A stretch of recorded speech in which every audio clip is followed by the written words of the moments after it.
Good evening, this is a bit of unboxing review of the Sheridan Cowboy Revolver. This comes in a basic box like this. This hasn't got an instruction sheet with it either, which is not a big deal because they're pretty straightforward. So it comes with an extra set of shells. These are classed as pellet shells, but the pellets and BB shells look almost identical and they work the same as well. So this is the revolver. So basically it's a single action revolver. So you can actually cock it there, and the trigger's really nice. It's a 3-pound pull and it's very precise. Okay, it's got a loading gate just like the single action Colt. So if you half cock it, you can rotate it clockwise, and also you can also empty the shells out, which we will do. We'll just empty them out. These are the BB shells, so just rotate it clockwise. That's it, like that. So it's empty. Alright, so single action only. You can decocker as well, like so. CO2 goes in the grip. Let's just pop these. Are quite nice plastic, but they're like imitation ivory grips. So there, goes in there, and also you've got your Allen key built in there. Just clips in. So you put your CO2 in there. We use a bit of Pelgan oil. Barrel is probably about, I think it's about 6-inch barrel, probably from there to there. It is slightly recessed.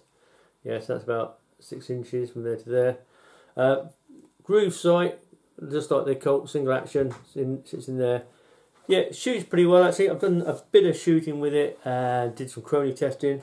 Now I did compare the pellet to the BB shells and actually shot some VMX pellet through. This is out the box, brand new, the revolver was, and I got an interesting results because I put some through the pellet shells and I got 1.79 foot-pounds energy with 6 shells average. I went to the BB shells with the same pellet and I got 2.35 foot-pounds energy, so I got more energy from the BB shells. So I tried some Superfields, they're slightly heavier, did the same test again. The BB shells produced 2.48, the BB shells produced 2.48 foot-pounds, and the pellet shells 2.05. So yeah, there is definitely a difference between the two.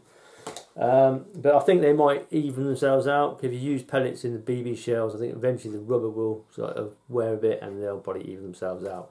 Okay, so what I moved on to then, that was the actual chrony test. I then did a bit of shooting. Now I tried the VMXs, I tried the actual Superfields, and also tried some Barracuda lights, which are quite heavy. These are 9.57 grain.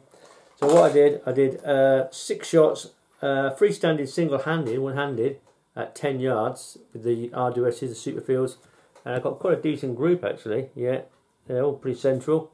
That's using those groove sights, and then I moved on and I went to the Barracuda lights, the heavier ones. Again, that's freestanding single-handed. Again, nice decent group. Yeah, a little higher than bull. Pretty good. All 6 shots. I did a double-handed freestanding with the same pellet, and they grouped quite central. Yeah, there was just one down there, one high, but 4 in the middle. And also finally I did this was 6 shots semi-rested. Yeah, just resting in the front, and yeah, I got 5 shots pretty grouped there. Slightly to the right, but that could be just me the way I was resting it, but it seems to shoot pretty straight if you shoot it one-handed. Yeah, as you would with most revolvers. Okay, and that pellet was reaching just over 2 foot-pounds energy because obviously a heavier pellet, averaging 6 shots. So yeah, this is a really nice revolver, really well made, nice finish. You can take the cylinder out if you get something jammed in the barrel, and there is a bit of a knack to it because you've got a button here. It's spring loaded, and what it does, it allows you to pull this rod out, and this rod actually locks the cylinder in. So from new, they're really stiff. You know, people have trouble getting these out. Even I've heard of people putting a pair of pliers on. But I was on Pyramid Air and I did a bit of research when they reviewed this, and they explained how to get that out. If it's really stiff from new, is to hold that in and rotate the cylinder while you're pulling that out. It's probably a bit of a difficult thing to do. You probably have to put your finger around the back of there, hold the button in, so you can rotate it. You have to half cock it as well. It allows you to rotate the cylinder. Okay, like so. Okay, and then lift that out at the same time. And this, because I've had it out already, it should, he says, if I can get it out, there you go, pull it all the way out. So it's all out like that, and then you can just take the cylinder out like that. To put it back in, yeah, exactly the reverse. Pop it in like so. You can just easy to open the gate actually. Open the gate, pop it in like so, so it's lined up. And then if you press this button, that rod will pop back in, and that's your cylinder back in place. Okay, so it's got to be half cocked and empty, yeah, for it to do that. So that's how you take the cylinder out if you get something stuck in the barrel. Okay, so yeah, that's a nice bit. But from brand new, they are really stiff. When I tried to get mine out initially yesterday just to see if it worked, I couldn't budge it. But yeah, Period Air said to basically half cock it first so you can rotate the cylinder. You must do that. Put your finger on the button, it's spring loaded, hold it in, rotate the cylinder while you're pulling, while you've got hold of that, and lift it up, and it will come unlock. Once it's unlocked, yeah, it's just a case of pressing the button and it will spring loads back in. Okay, and I did put some molybdenum on that rod before I reassembled it, so it's pretty free moving now. So I hope you like that little video. I will do an outdoor shooting review of this. Probably when the weather improves. It's not very nice at the moment, but yeah, I got this from Pel Packs delivered to me last night. They do a door-to-door delivery for I think £19 door-to-door, which is really good. So there you go. That's the Sheridan Cowboy. Take care and thanks for watching. Good evening. Just a little bit of additional video. I'm going to show you where the safety is on this revolver. So obviously single action only. Okay, really nice trigger, 3-pound pull. But it has got a safety here. If you push that foot backwards, yeah, so there's white dot showing, you can't fire it.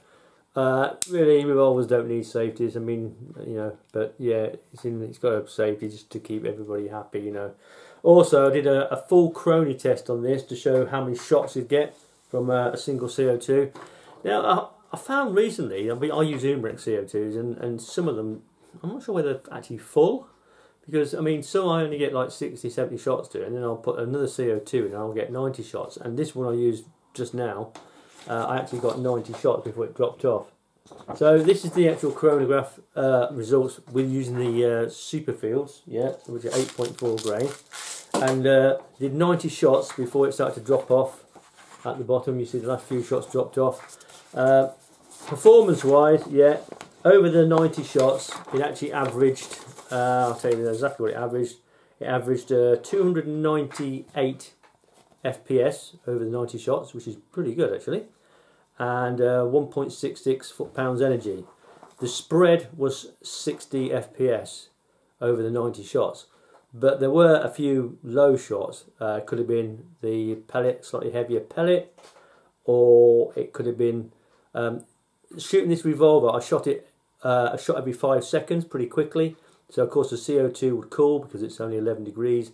So I found the fourth shot of the 6 shots was lower than all the others, yeah. So that accounts for that larger spread. Of course the last few shots dropped off, which spread it. I think from the last, let me think now, 90 shots, that would be 84 shots, yeah. So before the final cylinder, it was doing 40 FPS over 86 shots, which is very good for a smooth bore revolver. So yeah, it's pretty decent. Decent amount of grunt, 1.67 for 6.6 for a plinker, but the velocity of an average of 298 over 90 shots is very good performance, really. So the top bar is the foot-pounds energy, and the lower bar is the FPS. So just show you those. So you can see the last few shots dropped off. You can see the slight peaks. That's where we pause to refill the, refill the cartridges, obviously. So you'll always get a little blip up as the CO2 is recovered over that refill time. So yeah, I hope you like that review, and we'll be doing some outdoor shooting with this as soon as possible. Take care, and thanks for watching.